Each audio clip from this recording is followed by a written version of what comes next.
Muy bien, chicos, vamos a iniciar la segunda o tercera, la segunda clase, creo, de historia virtual, ¿sí? Obviamente, esperando que todos estemos bien por casa, ¿no?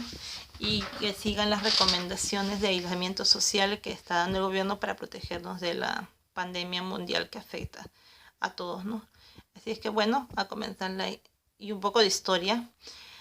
Vamos a hablar hoy día sobre el Imperio Bizantino, ¿no? Luego de la caída del Imperio Romano, obviamente siempre se tuvo la idea de poder volver a recrear esa grandiosa cultura que era la cultura romana, ¿sí?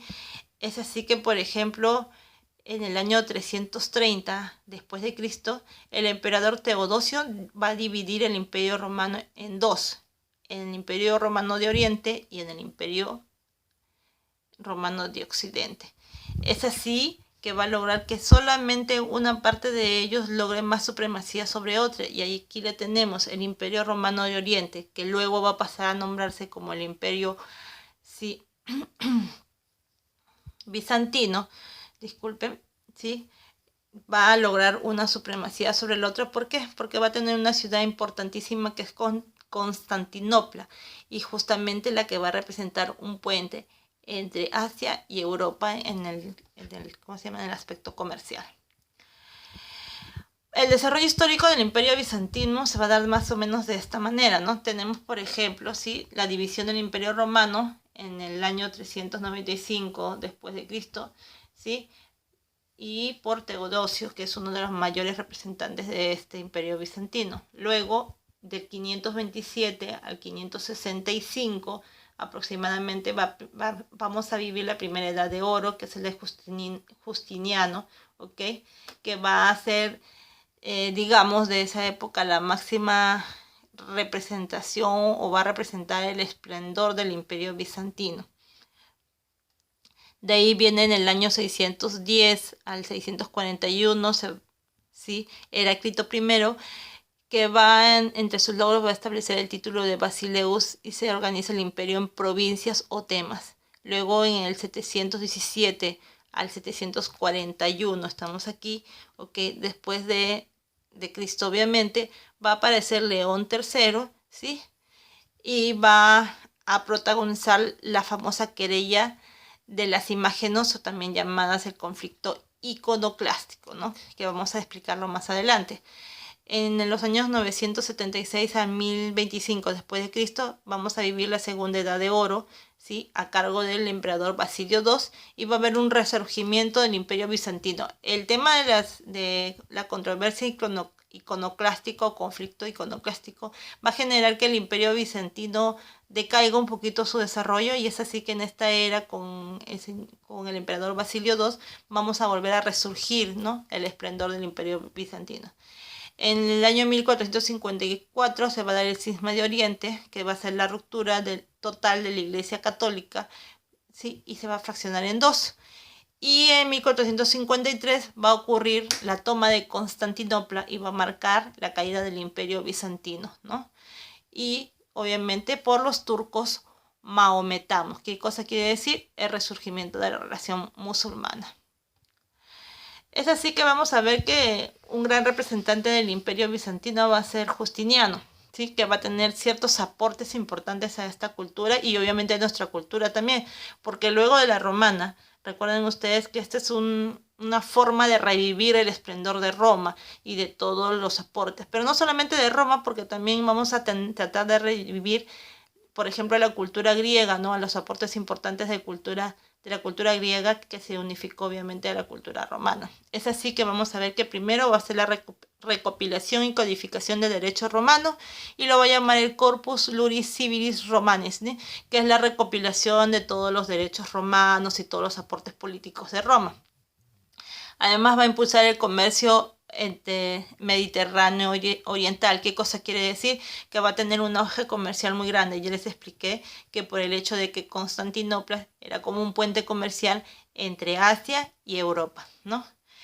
Va a haber obviamente nuevos estilos arquitectónicos, como por ejemplo la cúpula y y las pechinas, perdón, que eso van a ser columnas de formas específicas, que lo vamos a ver más adelante en algunas imágenes también, pero todo va a estar relacionado a la religiosidad.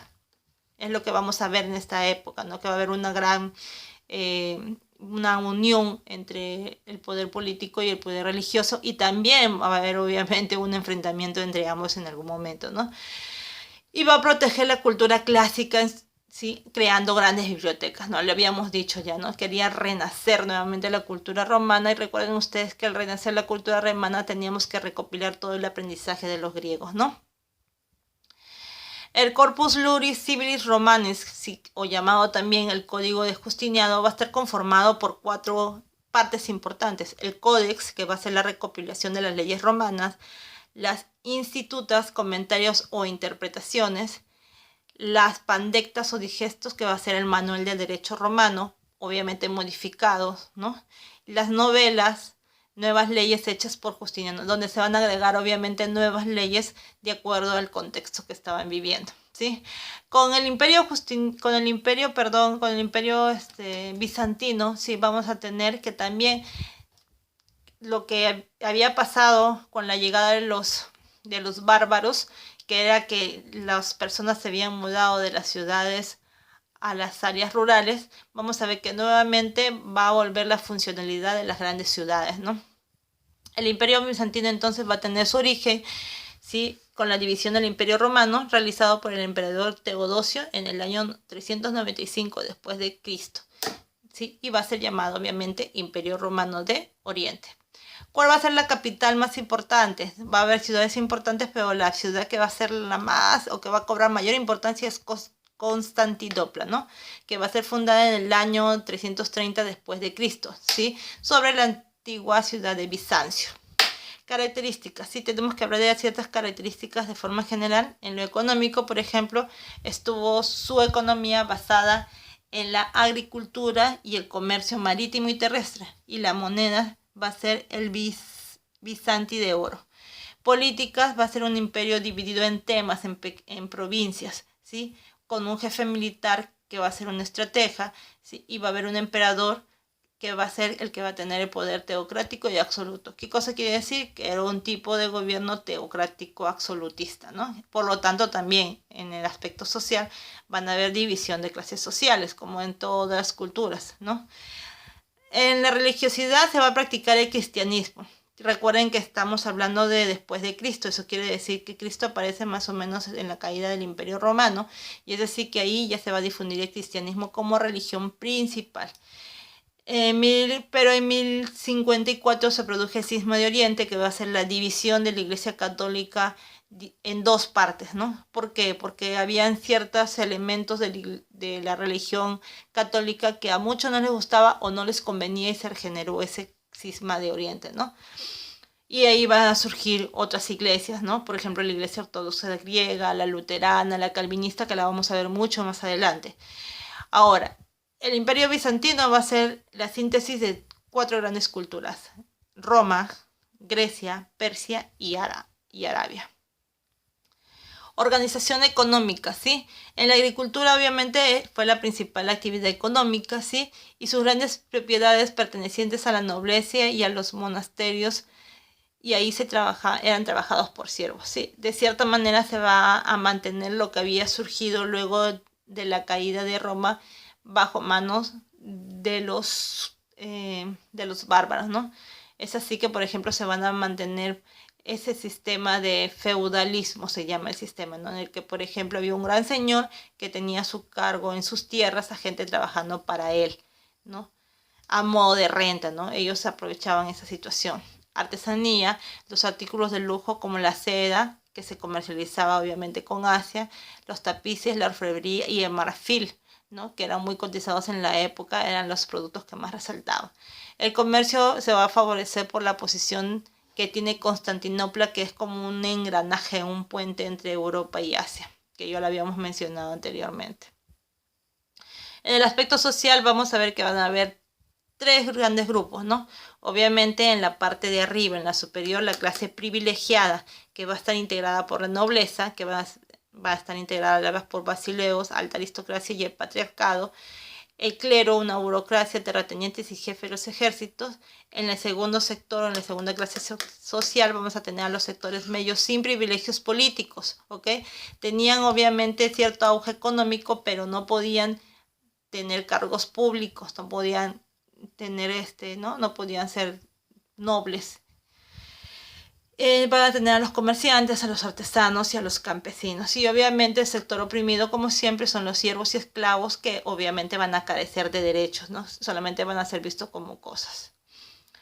La cultura bizantina va a tener dos lenguas principales, el latín y el griego, pero obviamente el griego es el que más va a predominar.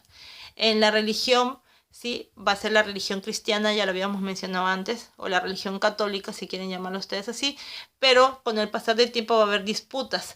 ¿Por qué? Por la guerra de los íconos. ¿Qué cosa quiere decir? Que mucha gente, o va a haber una controversia entre lo que son los iconoclastas y los iconolatras. ¿Qué cosa quiere decir? El fervor religioso que se tiene en las imágenes, ¿no es cierto? Muchos comenzaron a discutir el fervor que se le tenían a ciertas imágenes o a ciertos santos. Y se tenía, a partir de ahí se estableció que se tenía que fundamentar la idolatría a ciertos personajes, ¿no? Entonces, el cisma de Oriente, sí, que va a ser la ruptura de la iglesia católica o romana, como la conocíamos hasta aquella época del año 1054, y va a dar obviamente paso al nacimiento de una iglesia ortodoxa diferente, con diferentes costumbres, con cuestionamientos a la iglesia católica. En el arte vamos a tener que la arquitectura, por ejemplo, sí va a estar basada al fervor religioso. Es así que va a haber construcciones de grandes iglesias, ¿sí? Por ejemplo, tenemos elementos particulares, plantas de cruz griega, ¿sí? La forma de muchas de las primeras plantas eran en forma de una cruz, ¿no? Va a haber también cúpulas. Ustedes ven esas formas en algunas iglesias, por ejemplo, que tienen formas así como que si fuera una cúpula o la cabecita de un huevo medio circular. Esa es una cúpula. Y obviamente van a haber triángulos esféricos y va a haber obviamente mucha ornamentación, ¿no? Quiere decir mosaicos, ¿no? Ustedes no sé si han ido a las iglesias y han visto que, por ejemplo, hay como pedazos de luna de colores que forman una imagen. Esos son mosaicos, ¿no?